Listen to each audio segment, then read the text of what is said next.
Quel kiff! Elle, c'est Laetitia, journaliste au service web de La Provence. Là, c'est moi, Alexandre, journaliste au service vidéo de La Provence. Vous vous demandez comment on a pu passer d'un réveil avec vue sur le Mont Ventoux à un saut dans une piscine au coucher du soleil. Ah, on est bien là. Retour quelques heures plus tôt. Avec Laetitia, on est parti pendant 4 jours sur les routes de Provence en autostop avec seulement 10 € en poche pour aller à la rencontre de l'hospitalité des Provençaux. Après avoir rallié les Saintes-Maries-de-la-Mer à Sceaux pour notre deuxième jour, notre dernier point de chute se trouve à Banon dans les Alpes de Haute-Provence. Pour faire cette demi-heure de trajet, on n'a même pas eu besoin de faire du stop car Michel, notre hôte de la veille, connaissait une personne qui a pu nous déposer directement là-bas. Alors moi je suis sculpteur, donc je vis en vendant ma production artistique sur des expos quoi. Ok, ouais. Et là on a monté une expo à 4 amis, parce que c'est plus sympa, parce qu'on s'entend bien, parce qu'on partage les frais, parce qu'on partage les gardes aussi. Et que pour les gens, les visiteurs, c'est plus attrayant d'avoir 4 univers à découvrir et tout ça. Lors de notre arrivée à l'église haute de Banon, qui a été désacralisée puis transformée en lieu culturel, on profite pour faire un tour de l'exposition Corpus et faire la connaissance de Perrine. Cette peintre fait partie des 4 artistes à exposer ses œuvres et sans trop se poser de questions, elle accepte de nous faire dormir chez elle. Et pour nous simplifier encore plus la vie, Patrice a la gentillesse de demander à l'une de ses connaissances si elle peut également nous recevoir pour le dîner. Est-ce que ça va, c'est pas trop, comment dire, Ça va, non, pas de soucis. au pied levé comme ça, voilà? Non? Non, vous partagerez le comment 8 ou 26. Bah oui, eh ben écoute, Vous pouvez merveille. ça nous va. Il est à peine midi passé, et voilà que nous avons déjà notre gîte et notre couvert du soir, une première. Pas de midi, on a bien tout trouvé. Et en plus, on va passer une trop bonne soirée avec des super artistes. Moi, je suis trop contente.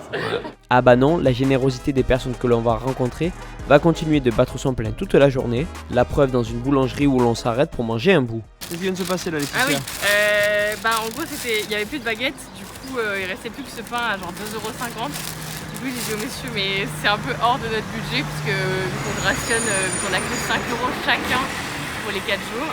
Et du coup, il nous a dit, bon, allez, c'est bon, je vous le fais à 1 €. Ouais. C'est sympa. Du coup, on a un gros pain pour juste 1 €. Si ce morceau de pain a le goût du plaisir, on l'aurait bien dégusté avec une tranche de fromage de Banon, une spécialité locale. Un Banon AOP, c'est un fromage de chèvre au lait cru, plié à la main dans des feuilles de châtaignier brunes et lié avec un brin de raffia naturel. Normalement, il doit avoir plusieurs tonalités, un petit peu animal, un petit peu boisé, un petit peu amer aussi, mais c'est pas quelque chose qui doit être très très fort. Mais ce fromage n'est pas la seule chose qui est célèbre à Banon. Ce village des Alpes de Haute-Provence reçoit aussi de nombreux visiteurs grâce à sa librairie Le Bleuet. Cette librairie, elle a une réputation depuis très longtemps, c'est-à-dire avant notre arrivée. C'est le fondateur Joël Gattefossé qui lui a donné cette taille, et ce qui fait essentiellement la réputation, c'est la taille de la librairie en rapport avec la taille du village dans lequel il se trouve. Et là, on est dans un village de 1000 habitants. Donc la taille, c'est à peu près 800 mètres carrés, c'est 80 à 100 000 livres dans la librairie. La librairie Le Bleuet étant reconnue comme la plus grande librairie française en milieu rural.